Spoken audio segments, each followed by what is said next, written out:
Good evening sir. இன்றைக்கு எனக்கு ஒரு கேள்வி இருக்கு. சொல்லுங்க. பிரெயின் டியூமர் சொல்றாங்கல்ல, ஆமா, அந்த பிரெயின் டியூமர்னா என்ன சார்? அது எதனால வருது? ஆக்சுவலாக வந்து பிரெயின் டியூமர் அப்படிங்கிறது வந்து அன்னோன் காஸ் தான். ஸோ எந்த ஏஜ் குரூப்னாலும் வரலாம். ஸோ சில ரீசன்ஸ், அதாவது வந்து பார்த்தீங்கன்னா அவங்களுடைய ஜெனட்டிக்கல் ரீசன்ஸாக இருக்கலாம், இல்லை ஒர்க்கிங் ஏரியா ப்ராசஸாக இருக்கலாம், அவங்களுடைய ஹேபிச்சுவல் ப்ராசஸாக இருக்கலாம். இதில் ஏதாவது ஒரு ரீசன்ஸில் வரலாம். ஆனால் இந்த காசஸ்னால கண்டிப்பாக வரும் அப்படிங்கிறது கிடையாது. அன்னோன் காஸ் தான். சொல்லுங்கள். Okay sir. யாருக்கெல்லாம் வரும்? எந்த ஏஜ் குரூப் வேணாலும் வரலாம். அதிகமாக வந்து பார்த்தீங்கன்னா இன்றைக்கி அடல்ட் ஏஜ் குரூப்பில் ரொம்ப மினிமமாக தான் வருது. ஆனால் ஏஜ் ஆக ஆக, அதாவது எபோவ் 40 இயர்ஸ்க்கு மேலே தான் அதோடைய சிம்டம்ஸ் ரொம்ப அதிகமாக காமிக்கும். ஸோ ஏஜ்டு பர்சன்ஸ்க்கு அதிகமாக வருது. என்ன காரணத்தினால வருது சார்? இப்போ ரேடியேஷன்னால வருதா? செல்ஃபோன் டவர் அந்த மாதிரியெல்லாம் இப்போ அங்கே அதற்கு கீழெல்லாம் வசித்து கொண்டு இருக்கிறாங்கல்ல ஆக்கள், அதனால வருதா அந்த மாதிரியான விஷயம்? இல்லை. ஆக்சுவலாக வந்து டியூமர் அப்படின்னு பார்த்தீங்கன்னா அது ரேடியேஷனால் வருதுங்கிறது உண்மைதான். ஆனால் செல்ஃபோன் டவர்னால வருதா அப்படின்னா அதெல்லாம் இன்னும் ப்ரூவ் பண்ணலை. ஸோ அது வந்து ஏதோ செல்ஃபோன் டவருக்கு கீழே நான் குடியிருக்கேன், செல்ஃபோன் டவர் பக்கத்தில் இருக்குது, ஸோ இதனால் ரேடியேஷன் அதிகமாக இருக்கும், ஃபோன்லேயே ரேடியேஷன் அதிகமாக இருக்குதுன்னு சொல்கிறாங்க. ஸோ நான் செல்ஃபோனுடைய அந்த கோபுரத்து பக்கத்துலேயே நான் குடியிருக்கேன், இதெல்லாம் எனக்கு அதிகமாக வருதுன்னு அந்த மாதிரி கிடையவே கிடையாது. அந்த மாதிரி இது வரைக்கும் எந்த ப்ரூஃப் எதுவும் பண்ணலை. ஸோ செல்ஃபோன் டவருக்கு பக்கத்தில் குடியிருக்கனாலையோ இல்லை செல்ஃபோன் டவருக்கு அடியில் குடியிருக்கனாலையோ உங்களுக்கு பிரெயின் டியூமர் அந்த மாதிரிலாம் எதுவும் வராது. மன அழுத்தம் இருக்கு இல்லையா, இந்த மன அழுத்தத்தினால, மன சோர்வுனால இந்த பிரெயின் டியூமர் வருமா? ஸ்ட்ரெஸ்னால பிரெயின் டியூமர் வரும் அப்படிங்கிறதும் கிடையாதுமா.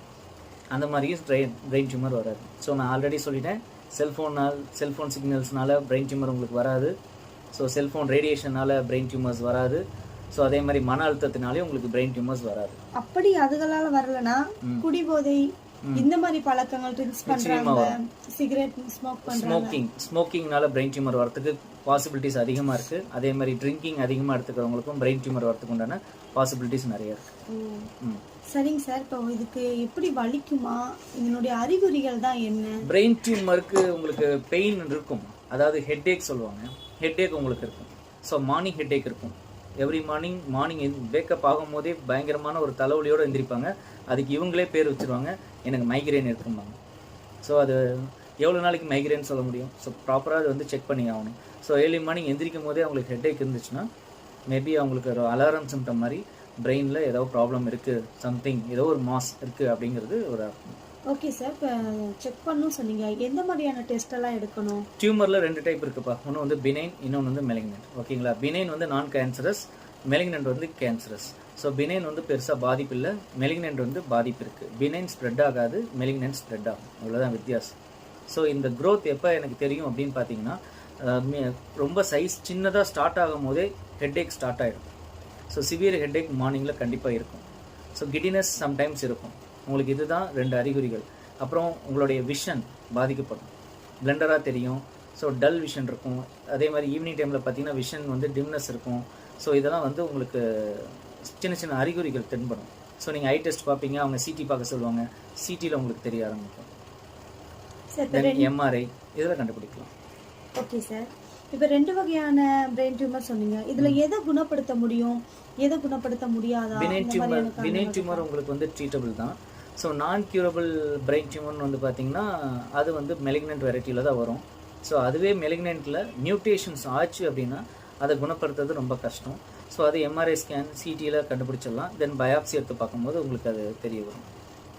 Okay sir. இப்போ வந்து நம்ம ஹோமியோபதியில் இதுக்கான மெடிசன் இருக்கா? இருக்குப்பா. ஹோமியோபதியில் நாங்கள் ஆரம்ப அறிகுறிகள், அதாவது பேஷண்ட்ஸ் மேக்ஸிமம் எங்ககிட்ட ஸ்டார்டிங் இயர்லி பீரியடில் வரதில்லை. ஹெட்ஏக்லாம் பார்க்குறாங்க, ஹெட்ஏக்கு நிறையா சிடி ஸ்கேன்லாம் எடுக்கிறாங்க, நியூரோ சர்ஜன்ஸை பார்க்குறாங்க. ஸோ அதெல்லாம் பார்த்ததுக்கு அப்புறமேட்டுக்கு அவங்களுக்கு கேன்சர் பிரெயினில் இருக்குது தெரிஞ்சதுக்கப்புறம் அதுக்கப்புறம் பல யோசனைகள், பல பேர்கிட்ட என்கொயரிலாம் பண்ணிவிட்டு இப்படிலாம் ட்ரீட்மெண்ட்டு, அதர் ட்ரீட்மெண்ட்ஸ், அதர் மெடிசன்ஸ்லாம் இருக்கான்னு தெரிஞ்சுக்கிட்டு தான் அதுக்கப்புறம் ஹோமியோபதிக்கே வராங்க. அவங்க வரும்போது ஆல்மோஸ்ட் அவங்க 3rd ஸ்டேஜ் 4th ஸ்டேஜை க்ராஸ் பண்ணிடுறாங்க. ஸோ இயர்லி பீரியடில் வந்து இன்னும் எங்களுக்கு ஹெல்ப்ஃபுல்லாக இருக்கும். கொஞ்சம் லேட்டாக வந்தாங்கன்னா கொஞ்சம் க்யூர் பண்ணுறது ரொம்ப கஷ்டம். Okay sir. சார், பிரெயின் டியூமரை பற்றி நிறைய மக்களுக்கு பெரிய குழப்பங்கள் இருந்துச்சு. ஆனால் நீங்கள் சொன்ன எளிய முறையில் இந்த குழப்பங்கள் தீர்ந்திருக்கும் என்று நம்புகிறேன். மீண்டும் இதை பற்றி நிறைய கேள்விகள் நிறைய இருக்குமா. பிரெயின் டியூமருங்கிறது ஒரு சின்ன ஒரு சாப்டர் கிடையாது, இது ஒரு பெரிய சாப்டர். ஸோ இதை பற்றி நான் நிறைய பேச வேண்டியது இருக்குது. நெக்ஸ்ட் வீடியோவில் வேணால் பார்க்கலாம். கண்டிப்பாக சார். அடுத்த வீடியோவில் சந்திக்கலாம். நன்றி சார். தேங்க்யூ.